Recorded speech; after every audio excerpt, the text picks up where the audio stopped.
Ja, god dag, jeg heter Morten Svindal, jeg er guide ved Oscarsborg festning.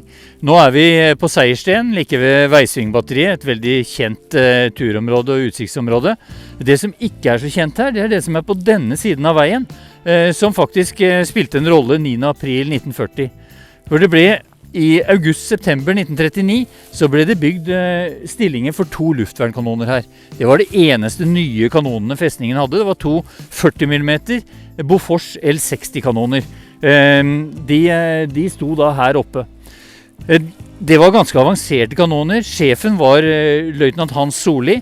Han hadde nettopp utdannet betjening til dette batteriet, og de fleste av de var dimittert den 1. april.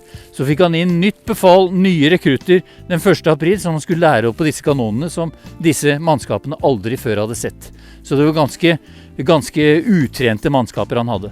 Og disse kanonene, disse 40 mm, er ganske avanserte, fordi at de må svinges både i side og høyde, og man skal da følge et luftmål, så skal det ganske mye til. Og lademekanismen er også ganske komplisert.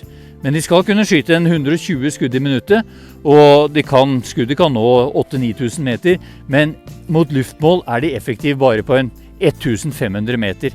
Og det var de nok ikke klar over, for her er det 2000 meter ut til festningen. Løytnant Solli forteller i sin rapport at det ble slått alarm klokken 23:30 på kvelden den 8. april.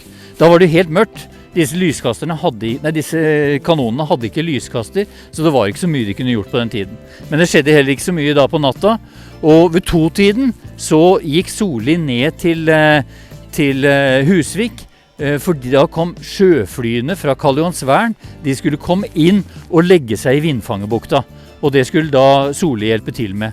Mens han holdt på der nede, så hørte han det smelle fra hovedbatteri. Så da var altså klokken 4:21 om morgenen, det vet vi, for det var da de åpnet til. Da løp han opp hit, og da sto han og mannskapene ut på utsikten her, og så alt som skjedde med skytingen mot Blücher og Blücher som ble truffet. Men det var ikke så mye luftvernkanonene kunne gjøre med det.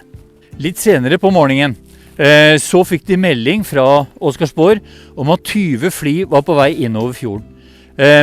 Og det gikk en drøy time før de kunne se noe, og da var det ikke 20, det var 50 fly som kom innover fjorden.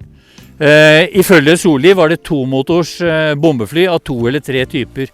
Vi vet det var Heinkel HE-111, og det var også Junker JU-88 som var de vanligste. Kanonene her da startet ildgivning og skjøt, og som Solli sier, de traff også en god del. De traff vingene, de traff bæreflater, men det var bare ett fly som gikk ned. Vi vet ikke om det ble skutt ned herfra, eller om det var norske jagerfly som også gikk på vingene som skjøt ned det.